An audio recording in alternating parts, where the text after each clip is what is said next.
If you've been watching our channel for the last couple of years, you'll have seen two complete amateur DIYers take a rusty old unloved narrowboat and turn it into a floating coffee shop. And then we spent the next year taking it around the UK canals, trying to figure out how to make coffee and how to run a cafe. Hello. No taker. No taker. And we made a lot of mistakes. And we learned a lot of lessons along the way, like don't order loads and loads of ice cream if you haven't got the freezer space to store it. It doesn't all fit. But now, at least, if you came to the cafe, I'd be reasonably confident that you'd get a decent cup of coffee and you'd definitely get a really good slice of cake. The trouble is, some of our handiwork on the boat betrays its amateur roots.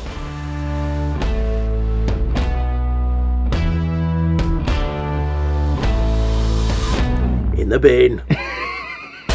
And so before we set off this year, we've enlisted the help of some much more capable hands to try and give the cafe boat the love it deserves. So join us and see what it looks like, see what boat fitting looks like when you don't do it yourself. Previously on Ollie the Cafe Boat. 8 window surrounds. This is the last of the windows for the starboard side. That's flipping brilliant, isn't it? I can't wait to get all of these in and then come and show Joe. We're still installing that Webasto. It's a diesel heater, basically.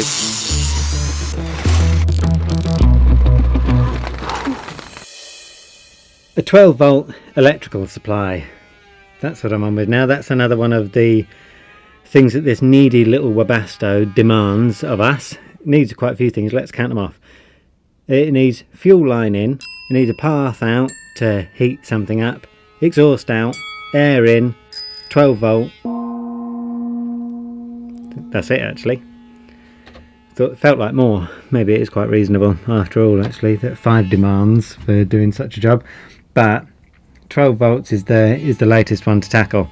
Haven't quite finished any of them yet, except for the air in. That one's quite easy. Haven't even done that though yet, I don't think.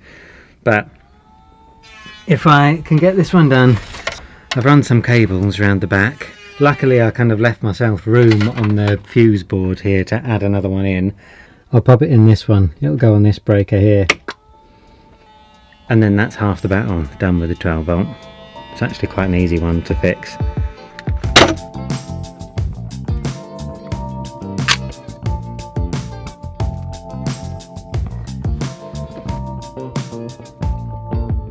These little connection points are very tricky to get to, but now we have power. It's the other side of the electrics, so here's these cables coming through. These are the cables that come with the actual Webasto cable thing, and so I'll just connect these two up together.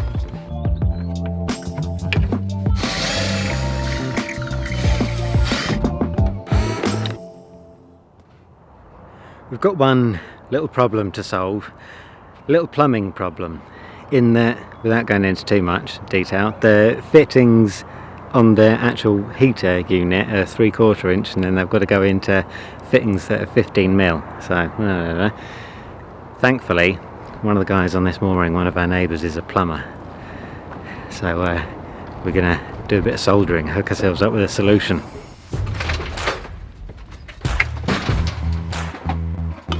Doesn't get much better than this.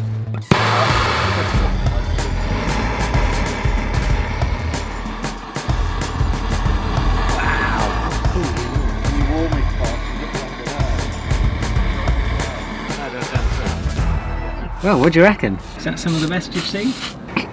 It's not the worst. Isn't it? No, by far. Blimey heck, you must have seen some. I haven't. Is that the dignity shield so we don't get offended by it? Normal plumbing will let you see, but unfortunately Vic's done this one, so we're going to give it a dignity screen. It's the death of craftsmanship. Not bad though, eh, for an apprentice? What can I say? We'll see how much it leaks. Oh, cheers lad.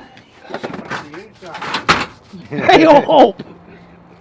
It's amazing the tools that you need in it to be a plumber, isn't it? Just when you're going in as plumber in disguise. Yeah. come to plumb your pipes. Job done. That's pretty good, isn't it, that? Thank you. That's brilliant. He doesn't want to be on camera. It's really misty because it's really warm in here. We're reunited and it feels so good. Vic's back. I've been cooking dinner. We've got a little baked gnocchi on the go.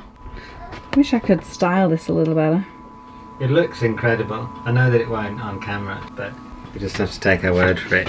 That is exactly what you want to come home to. Ah, that's good.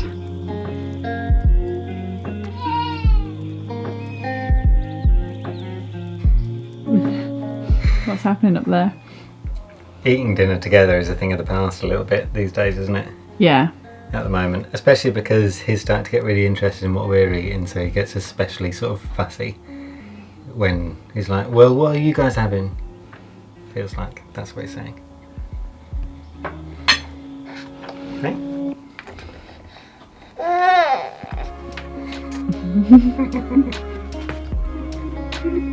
Guys, he's walking already. And leap! I don't know if you can hear it, but one of the good things is just to hearing Vic and William in the other room giggling to each other.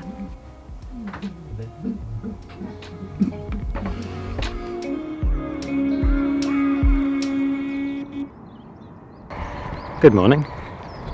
It occurs to me, as I walk over to the other boat this morning, that we might not have properly explained to you the nature of our setup here, because now we've got both boats on what is known as a private mooring, meaning that we pay a little bit of money for the privilege of being here, as opposed to the other side of the towpath, or the other side of the canal, sorry, like the towpath side, where we could stay for free for 2 weeks.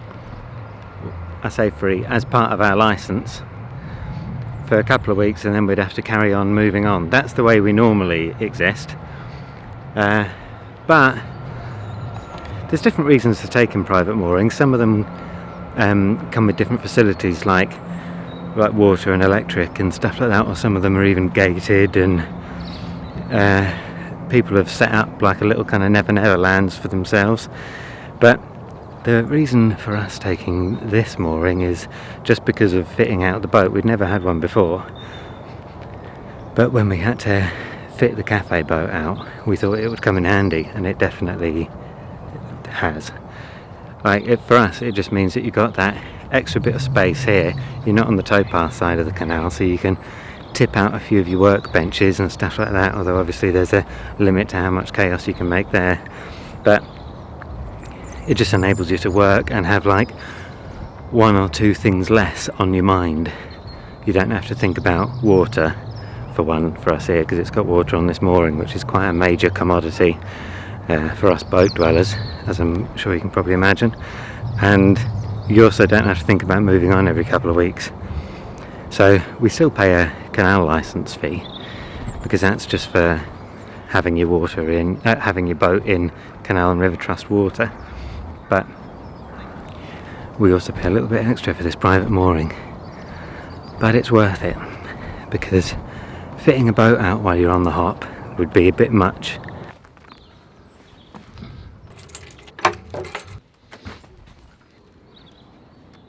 But it'll be a bit of a sweet sorrow leaving this place, because we've gotten used to it here and we've gotten to really like it.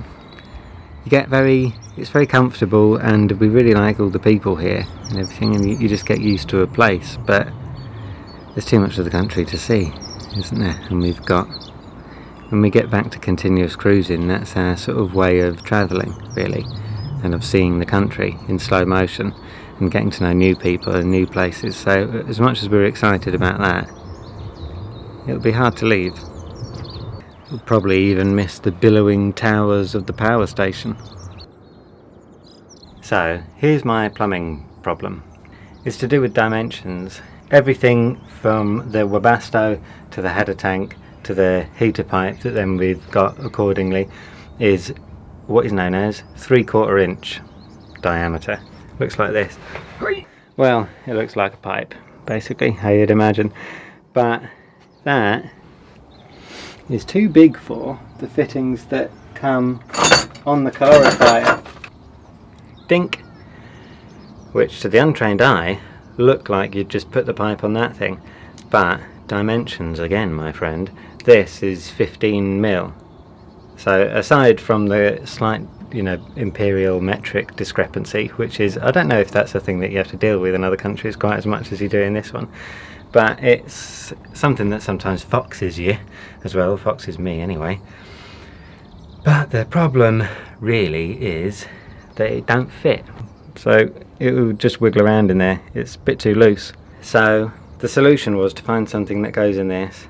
This in itself is another weird thing because it's a 1/2 inch BSP fitting to a 15 mil push fit fitting. I'm losing you, I know, but it's quite nice. I quite like plumbing because of all that sort of stuff. It's all just sort of problem solving, and I can spend too long really thinking about it. In this case I didn't have to think that long thinking about it because we've got a plumber on the mooring and we can just solder up our own shebang. So here we've got, same deal, there's your 15 mil and it goes up into the 3/4 inch, so you can see there what the difference is. It's quite a big one, and this will fit sort of snugly inside that pipe. In fact, I can't sort of get it on really all that easily without wedging the pipe on, which kind of lets you know that it's a better fit, more watertight fit anyway. So that's been my journey, my plumbing journey here for fitting the Webasto. Anybody who's ever fitted anything like this would be familiar with those kind of things, the differences between your millimeters and your inches and blah blah blah blah blah. And I'm sorry if that was deadly boring to you. It will have been, I know, but sometimes we have to suffer.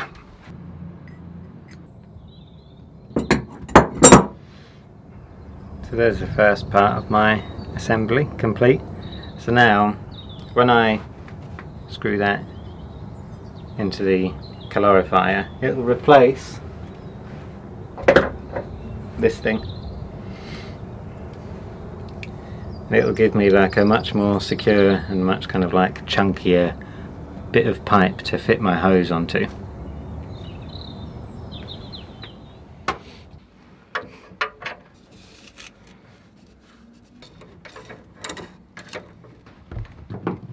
Not the easiest space to work in, but made a lot easier if you got the right pipes and joints and stuff.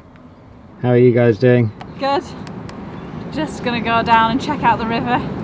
Maybe you could take these guys with you to spare them the pain of having to watch me put this pipe on the... I think anyone would appreciate that. You look like you've been upside down a bit. Yeah. Alright then. Okay, I've just dropped off the bins and now I'm gonna go down to the river. It's just past this little alleyway and see what the river level's like. When I came down the other day it was pretty high. But I think there's sort of a 2-day delay from rainfall to the river going up, but it's really high. Wow. Can't believe it, can you, William? So it's about a foot below the canal height, and this is the lock landing, or it was the lock landing. This is the bit that normally has the steps down, so probably about, over 2 meters I would say it's risen. So here's the difference between the canal and the river at the moment. I think the river's still to rise a little bit as well because there's a delay. So once the water all comes down from the Peak District and the other rivers that feed into it, it'll probably get a bit higher. Do you want me to move the pram? No. Okay. I'll move it around here.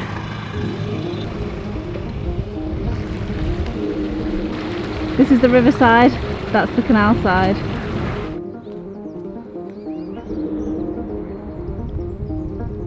So behind me there is that's the Cranfleet Cut, and you can see that the footpath, the towpath, is all flooded over. So I don't know how the boats are on the Cranfleet. And then this way is the River Trent, where you head up to Sawley. There's a visitor pontoon there, and it's got a 48-hour limit, so you're meant to just stay there on your boat for 48 hours. but those boats have been there, like they're stuck there now, they can't move. So I guess they're just absolutely checking their ropes every 2 minutes, because the river's really powerful now. So if and it's coming against them, so if they were to like, don't know, had a loose rope or anything, they definitely know about it. Yeah, so this is the visitor pontoon, and you can see that it's just angled. This is where you can see how fast the water is really moving, because sometimes it's a bit deceptive when you see it in a big body like that, and you can't like you don't have a good perspective on it. But here you can see as it rushes past the boats and the jetty, just how strong the current is. I'm not going to go on it because I would get swept away in that if I fell in. But wow, it's so fast.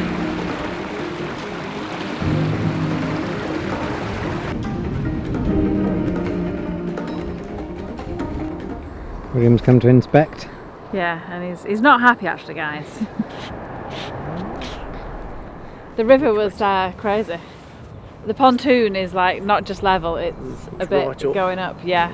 When I looked yesterday morning, I'm thinking, I really wouldn't want to be on that pontoon if I was them. Yeah, I know. I think they'll be getting less sleep than us. Okay, see you in a bit. Hey.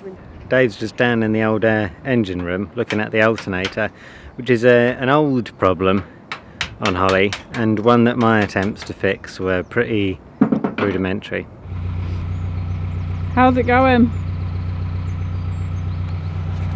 There's a lot to be said for just bodging it. Let's just leave it at that. You can kind of live without an alternator if, I mean, obviously it's good if you've got one, but because we had solar panels and stuff charging the batteries, I let it slip down the priority list. Is that old alternator coming out? One out. Ooh. And possibly one in. Oh, don't drop it. Steady it. Steady. Right. So look, if it's one out, one in. And then we can tighten that up and we can kick her over and have a go. I like the sound of See that. if it works. Yeah.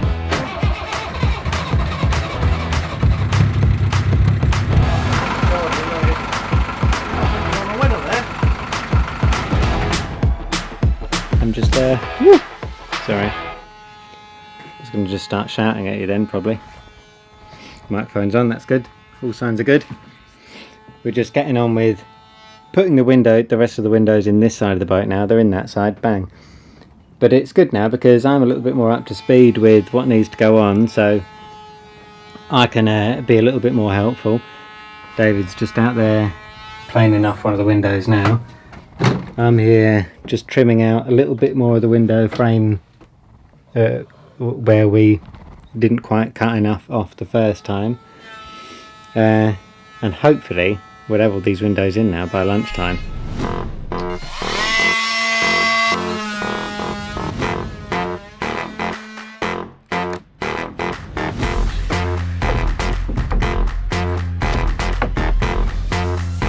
That's whisker.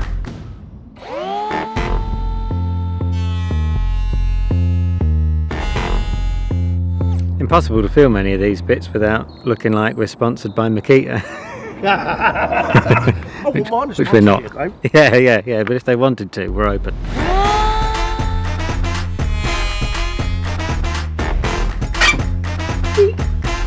Just a soup song. I remember once I was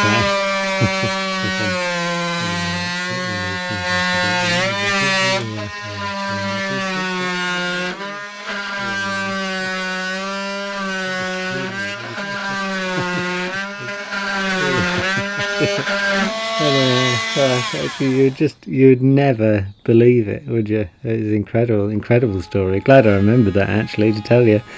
I'll never repeat it, but glad to have gotten that off my chest in a way, because although it's funny, it's also quite embarrassing.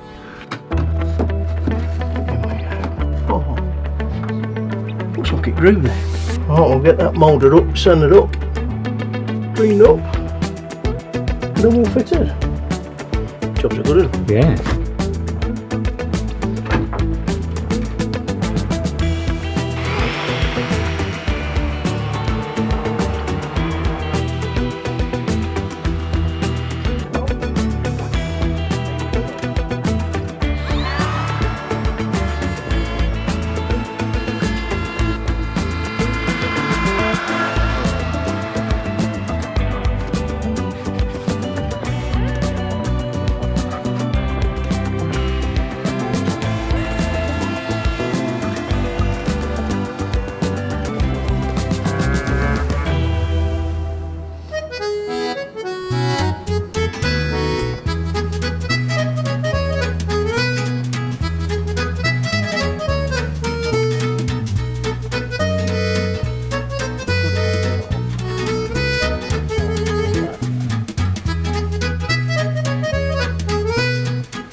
been a bit of a race against time to get this varnish on because it looks pretty ominous up there. Looks like it's going to rain any second.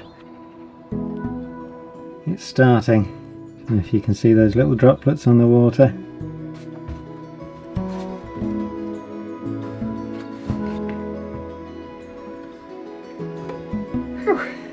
Well, this sand and sealer stuff absolutely stinks. So we're probably going to evacuate the boat. It's lunchtime anyway, so we might have some little lunch, but we just got that done in the nick of time because it's starting to rain quite a bit now. Oh man, I'm getting an absolute... Can't stay over them too long.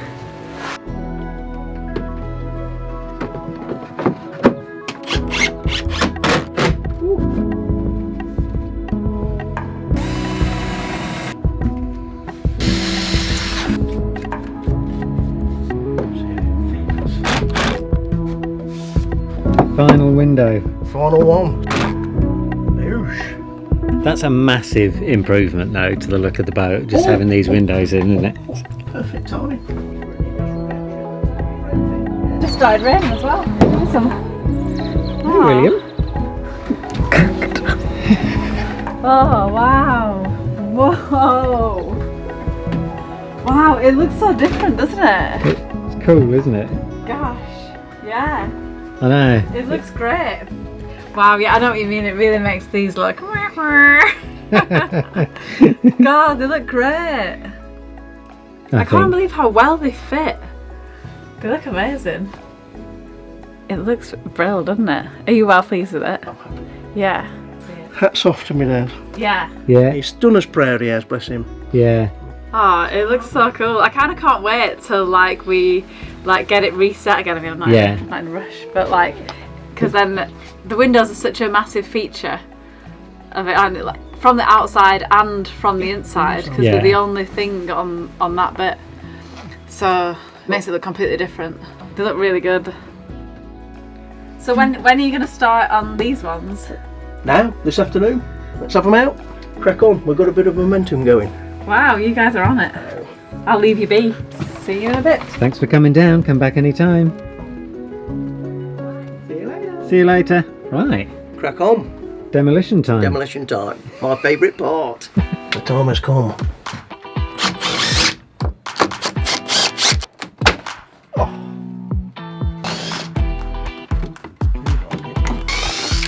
Ooh, I'm bringing that with me. That didn't even take as long as I thought it would to get all that I lot thought off. that'd be at least a couple of minutes, but you know, could be worse. Could have been glued on and bought all the plywood with it. Well, that's the one thing that... You were thinking ahead with it. Yeah. Basically, we're disassembling my attempt at a side hatch lining. As glorious as it may be, it's time to let somebody else have a go. So David's giving it a bash.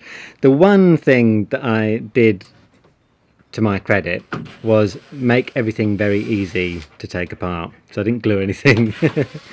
Because in the back of my mind I kind of knew that this day would come, or at least I hoped it would. I think we're going to leave it on this cliffhanger for this episode, but we'll see you next week. Thanks for watching this one.